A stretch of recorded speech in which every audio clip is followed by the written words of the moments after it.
میں اگر رضی اللہ عنہ کہتا ہوں تو میں باغی بھی کہتا ہوں. میں حضرت طلحہ، زبیر، سیدہ عائشہ، حضرت معاویہ رضی اللہ عنہ اجمعین وعلیہم السلام اجمعین، ان سب کو حضرت علی کی حکومت کا باغی بھی کہتا ہوں، کیونکہ حضور علیہ السلام نے فرمایا تھا کہ عمار کو ایک باغی جماعت قتل کرے گی، عمار انہیں اللہ اور جنت کی طرف بلائیں گے، وہ جماعت جہنم کی طرف بلائے گی. میں کہتا ہوں رضی اللہ عنہ کہہ کے یہ خاموشی اختیار کر لیتے ہیں. آج کی ڈیٹ میں جب بات ہوگی تو باغی تو ہمیں کہنا ہوگا پولیٹیکل ٹرم میں، اور اسے کوئی گستاخی نہ بنائے. اللہ کے بندو، رسول اللہ سے تو ٹکر نہ لو. نبی علیہ السلام نے باغی جماعت ڈکلیئر کیا ہے حضرت عمار کے قاتلین کو. اب یہ کہنا کہ وہ تو حضرت عمار کے قاتلین تو جنگ صفین لڑنے والے تھے، تو اس میں جنگ جمل والے کیسے آ گئے؟ بھائی جنگ جمل والے تو پہلے آئے ہیں. اب یہ کہنا کہ وہ تو حضرت عمار کے قاتلین تو جنگ صفین لڑنے والے تھے، تو اس میں جنگ جمل والے کیسے آ گئے؟ بھائی جنگ جمل والے تو پہلے آئے ہیں. حیران کن میں آپ کو بات بتاؤں کہ جنگ صفین تو حضرت علی نے مسلط کی ہے نا حضرت معاویہ کے اوپر، کیونکہ وہ بغاوت پہ اتر آئے تھے، وہ بیعت نہیں کر رہے تھے. لیکن جنگ جمل جو ہے نا، یہ حضرت عائشہ، طلحہ، زبیر نے حضرت علی کے اوپر مسلط کی ہے. اس کی وجہ سے حضرت علی کو مدینے سے جانا پڑا ہے.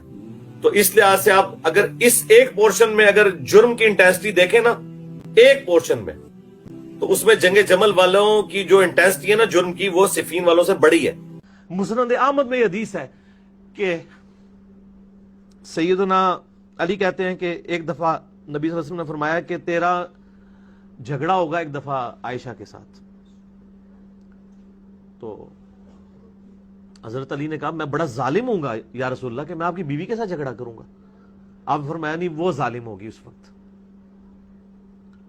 تو یا رسول اللہ آپ مجھے کیا حکم دیتے ہیں؟ فرمایا کہ وہ جب ظلم کرے گی تو تم اس کو واپس چھوڑ آنا جہاں سے وہ آئی تھی. مستدرک الحاکم میں حدیث 2653 میں خوارجیوں کے الفاظ موجود ہیں، اس کی وضاحت کر دیں. تو خلیفہ وقت کے خلاف اہل جمل نے بھی خروج کیا، اہل صفین نے بھی خروج کیا. تو اس پوائنٹ آف ویو سے یہ سب کے سب خارجی تھے. السلام علیکم. جیسے کہ سب جانتے ہیں انجینئر محمد علی مرزا صاحب میرے استاد ہیں، لیکن علی بھائی سے ہی میں نے سیکھا ہے کہ اختلاف کسی بھی شخص سے ہو سکتا ہے سوائے رسول اللہ صلی اللہ علیہ وسلم کے. کوئی بھی شخص ایسا نہیں اس دنیا میں نبی صلی اللہ علیہ وسلم کے بعد جس سے کسی معاملے میں تھوڑا بہت اختلاف نہ ہو سکتا ہو. سب جانتے ہیں کہ علی بھائی جو ہے اہل بیت سے بہت زیادہ محبت کرتے ہیں. وہ مولا علی علیہ السلام کے فضائل بیان کر رہے تھے، اور فضائل میں انہوں نے ایک ضعیف روایت بیان کی، جیسے کہ اہل سنت میں صحابہ کرام کے فضائل میں ضعیف روایت بیان کی جا سکتی ہے. وہ مسند احمد کی 12333 حدیث ہے، روایت ہے تو ضعیف ہے. اس میں انہوں نے بیان کیا کہ حضرت علی سے نبی صلی اللہ علیہ وسلم نے فرمایا کہ تمہارا اماں عائشہ سے جھگڑا ہوگا. تو حضرت علی نے فرمایا کہ میں جو ہے ظالم ہوں گا. آپ نے فرمایا نہیں تم نے، تو لیکن عائشہ ہوگی. یہ آپ نے حدیث میں یہ الفاظ موجود نہیں ہے، لیکن علی بھائی نے یہ بول دیا. لیکن جب لوگوں نے یہ ہائی لائٹ کیا کہ علی بھائی آپ نے یہ غلط کر دیا ہے، جو بات اس میں نہیں لکھی آپ نے کیوں بول دیا، تو علی بھائی نے اس کے اوپر ایک کلپ ریکارڈ کرایا کہ اماں عائشہ کی توہین حرام ہے، اور شیعہ سنی کے لیے دعوت اصلاح رکھی. جب انہوں نے دعوت اصلاح رکھی تو میں نے بڑے شوق سے سنا. میں نے دیکھا کہ آج جو علی بھائی ہے نا شاید اس بات سے رجوع کر دیں گے. علی بھائی نے جو بیان کیا انہوں نے وہی دکھایا کہ جو انہوں نے بولا ہے اس کا مقصد یہی بنتا تھا. حدیثوں کو انہوں نے حوالے دیے، وہ سارا انہوں نے جو بتایا، سب کچھ بتانے کے بعد انہوں نے ثابت یہ کیا کہ جو الفاظ میں نے منہ سے بولے ہیں بنتے وہی تھے.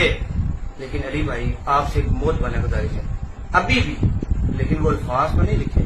جب آپ نے اتنا بڑا کلپ ریکارڈ کرایا، سب کچھ کرا کے وضاحت دے دی، تو وضاحت کے اینڈ پہ آپ اتنا کہہ رہے تھے کہ پھر بھی اگر آپ لوگوں کے اس وجہ سے دل دکھے ہیں تو میں اس بات سے رجوع کرتا ہوں کہ امت کی ماں ہے اماں عائشہ، آپ ان کے روحانی بیٹے ہیں. تو یہ بیٹے کو حسن ظن یہی ہونا چاہیے کہ یار ٹھیک ہے جو بھی معاملات ہوئے اور جو بھی ہوا وہ ٹھیک تھا، لیکن جو الفاظ میں نے بولے بے شک اس کا مطلب یہی بنتا تھا، لیکن وہ الفاظ حدیث میں نہیں لکھے تھے، میں نے بول دی. علی بھائی آپ کو اینڈ پہ ساری ویڈیو بنانے کا اینڈ پہ کہنا چاہیے تھا، پھر بھی میں اس بات سے رجوع کرتا ہوں اگر آپ لوگوں کے دل دکھے، لیکن آپ نے نہیں کیا. تو میں ابھی پھر آپ سے موت بانا گزارش کرتا ہوں کہ آپ اس بات سے ہلکا سے رجوع والا بیان ریکارڈ کرا دیں، اس سے آپ کا قد اور بڑھ جائے گا. یہ میرا ذاتی اوپینین ہے. میں یہ علی بھائی نے مجھے حق دیا ہے کہ میں ان کے ساتھ اختلاف کر سکتا ہوں. کوئی بھی علی بھائی کا اسٹوڈنٹ اگر کہہ رہا ہے میں غلط کہہ رہا ہوں تو یہ آپ لوگ مجھے جج نہیں کر سکتے، کیونکہ میں نے اپنے اوپینین سے بات کی اور اماں عائشہ بہت بڑی ہیں. اگر بنتے تھے الفاظ لیکن لکھے تو نہیں ہے نا، علی بھائی نے بولے ہیں. علی بھائی کو چاہیے تھا کہ جو وضاحتی بیان دیا ہے سارا کچھ ٹھیک ہے، اس کے بعد کہتے کہ میں پھر بھی رجوع کرتا ہوں. تو میں اب پھر علی بھائی سے مطمئنہ گزارش کرتا ہوں کہ علی بھائی اس بات سے رجوع کر دیں.